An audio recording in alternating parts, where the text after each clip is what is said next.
नमस्कार, मैं हूं आपके साथ प्रताप आर्य और आज एक नई रोचक कहानी लेकर आपके सामने हम आए हैं। दरअसल मैं बात कर रहा हूं आज से लगभग 6 वर्ष पूर्व की। पंजाब के जो अब पाकिस्तान में पड़ता है उसी के गांव में एक शादी चल रही थी।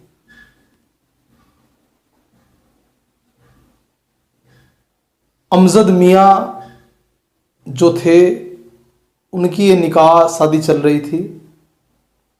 मौलाना जब अमजद के पास पहुंचता है और उससे पूछता है कि भाई क्या आप इस निकाह को कबूल करना चाहते हो, क्या निकाह को कबूल है।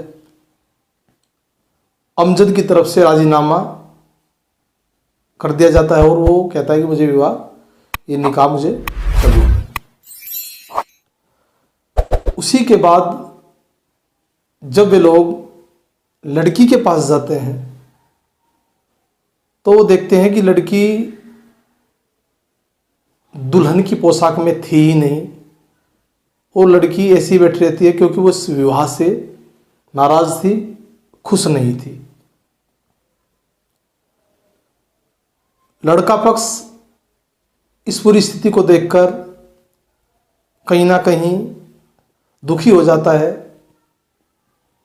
और लड़की जो माता पिता है वो भी लड़की से पूछते हैं कि बेटा आप क्यों तैयार नहीं हुए हो, क्या आखिर क्या समस्या क्या है। लड़की कहती है कि मैं शादी से बिल्कुल भी खुश नहीं हूं और मैं शादी को नहीं करना चाहती हूं। तो लड़की के माता पिता बड़े दुखी हो जाते हैं, रोने लगते हैं, उसके पैर में लेट जाते हैं, उसके पैर पकड़ते हैं, काफ़ी मान मनोबल किया जाता है और कहते हैं कि अगर तू ये शादी नहीं करेगी तो हम दोनों आत्महत्या कर लेंगे। ऐसा माहौल जब वहाँ पर क्रिएट होता है, काफ़ी समय बाद लड़की कहती है कि हाँ चलो कोई नहीं, मैं शादी कर लेती हूँ, लेकिन इस शादी के बहुत गंभीर परिणाम होंगे। मैं बात कर रहा हूँ पाकिस्तान के पंजाब में एक दौलतपुर गांव पड़ता है। वहां पर एक आसिया नाम की जो लड़की थी उसी के शादी का पूरा घटनाक्रम है।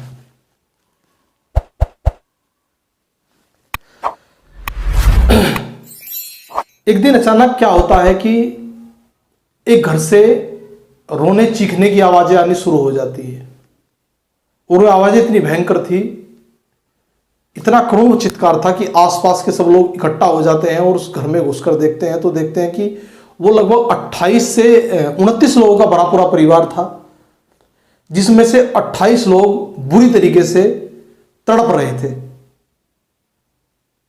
गांव के लोग आनंद फानन में कोई बच्चे को उठा रहा है, कोई बुजुर्ग को उठा रहा है, कोई महिला को उठा रहा है और ऐसे करके वो जल्दी जल्दी गांव में एक हकीम था उसके पास उन लोगों को ले जाना वो शुरू कर देते हैं। हकीम साहब उनकी नब्ज टटोलते हैं तो पता चलता है कि लगभग 28 में से 10 लोगों की मौत उस समय हो चुकी थी। ग्रामीण देखते हैं कि ज़्यादा जब मौतें बढ़ने लगती हैं तो जल्दी जल्दी प्रशासन को उस बात से अवगत कराया जाता है, तो एम्बुलेंस गांव में पहुंचती है और जिला अस्पताल के लिए उनको रेफर कर दिया जाता है। अस्पताल जाते जाते 2 लोग और दम तोड़ देते हैं। लगभग 12 लोगों की मौत उस समय तक हो जाती है और 16 लोग जिंदगी और मौत के बीच में अस्पताल में जूझते रहते हैं। एक तरफ उन 12 लोगों का पोस्टमार्टम चल रहा था, दूसरी तरफ उन 16 लोगों का इलाज चल रहा था। पोस्टमार्टम और उस दोनों के बीच में 5 लोगों की मौत और हो जाती है। 17 लोग अपने प्राण त्याग देते हैं और पूरे दुनिया में, पूरे क्षेत्र में इस बात से हड़कंप मच जाता है। पाकिस्तान से बाहर भारत और आसपास के जितने भी जो देश हैं वहाँ पर इस बात से एक सनसनी फैल जाती है कि ऐसा क्या हुआ कि 17 लोग अपनी जान गंवा बैठे। उस परिवार में केवल एक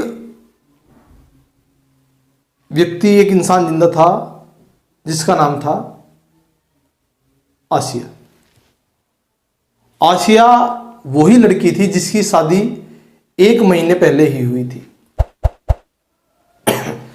पुलिस आसिया को हिरासत में ले लेती है और उससे पूछती है कि बताइए ऐसा क्या हुआ है कि जिससे ये लोग इस हालत में पहुंचे।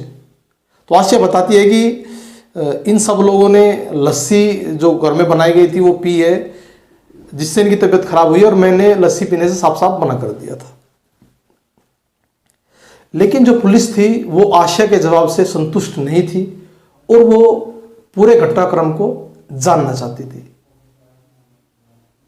पुलिस आसिया को उसके बाद गिरफ्तार कर लेती है और उसको ले जाकर सख्ती से पूछताछ करती है। तो पूरा मामला इस तरीके से खुलकर सामने आता है। दरअसल आसिया अपने गांव के एक लड़का था शाहिद लसारी, उसी से वो प्यार करती थी। लेकिन उसकी शादी अमजद मियां नाम के जो युवक था उससे हो जाती है और होने के बाद जब सुहागरात आती है तो वो अमजद को सुहागरात नहीं बता देती है कि मैं किसी और लड़के से प्यार करती हूँ और मैं शादी से खुश नहीं हूँ, आप मुझे तलाक दे दीजिए और मैं यहाँ नहीं रहना चाहती बिल्कुल भी। इस बात से अमजद नाराज तो होता है, लेकिन वो कहता है कि अमजद कहीं ना कहीं शादी को बचाने का प्रयास कर रहा था और कहता है कि मैं अपने भरपूर पूर्ण प्रयत्न में करूंगा और मैं इस शादी को टूटने नहीं दूंगा। तमाम प्रयत्न अमजद की तरफ से किए जा रहे थे। अमजद नाराज भी था, लेकिन वो पति पत्नी के सभी रिश्तों को निभा रहा था।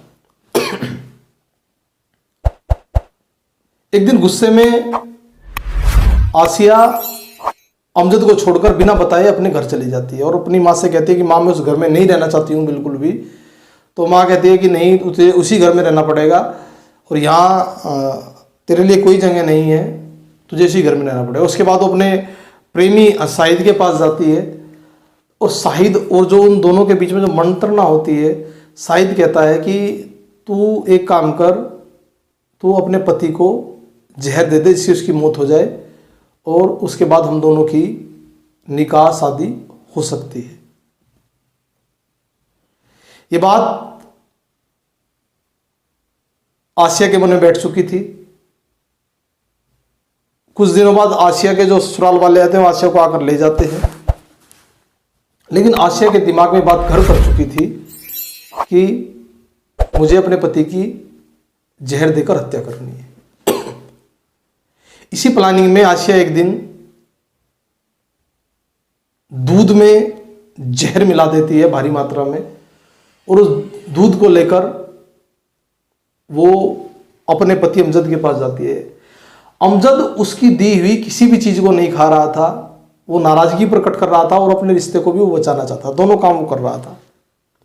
बार बार कहने के बाद जब अमजद मना कर देता है कि मैं दूध नहीं पीऊंगा नहीं पीऊंगा नहीं पीऊंगा, तो वो उस दूध को लेकर रसोई में चली जाती है और दूध को वो एक तरफ रख देती है और अपने आप वो बाथरूम जो था उसकी तरफ चली जाती है।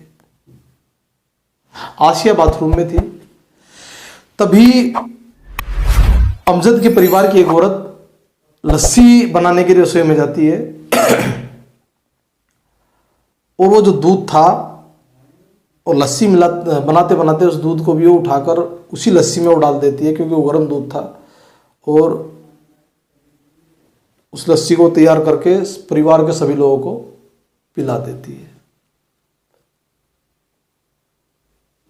जैसे ही आसिया बाहर निकलती है और देखती है, उस दृश्य को देखकर आसिया जोर जोर से चिल्लाने लगती है कि मैंने ऐसा कुछ भी नहीं किया है, क्योंकि वो समझ रही थी कि उस दूध को पीने से ही इन लोगों की हालत हुई है। वो समझ गई थी पूरे घटनाक्रम को, क्या घटनाक्रम घटा है, क्योंकि दूध नहीं था और लस्सी जो थी वो सब लोग पी चुके थे और उस लस्सी के पीने से उसके परिवार के 17 लोगों की मौत हो गई थी।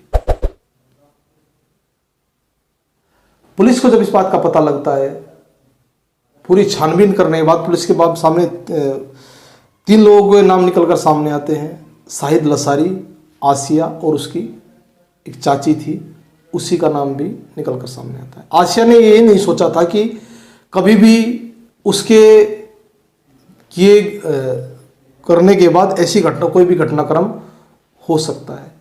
आज आसिया और उसका प्रेमी और उसकी चाची, हालांकि बता रहे हैं कि चाची को इस केस में जमानत मिल चुकी है, लेकिन शाहिद लसारी और आसिया, जिनकी एक छोटी सी लापरवाही से एक भरा पूरा परिवार जो 28 लोगों का था वो आज तबाह हो चुका है। ये कहानी आपको डराने के लिए नहीं है, आपको भ्रमित करने के लिए नहीं है। ये कहानी आपको जागरूक करने के लिए है, जिससे आप इन चीज़ों से प्रेरणा ले सकें और अपने आसपास हो रहे घटनाक्रम को चिन्हित कर सभी लोगों को समझाने का प्रयास करें। आपके सुझाव हमारे लिए महत्वपूर्ण हैं, आप हमें सुझाव दीजिएगा। अगली कहानी के साथ आपसे फिर मिलेंगे, तब तक के लिए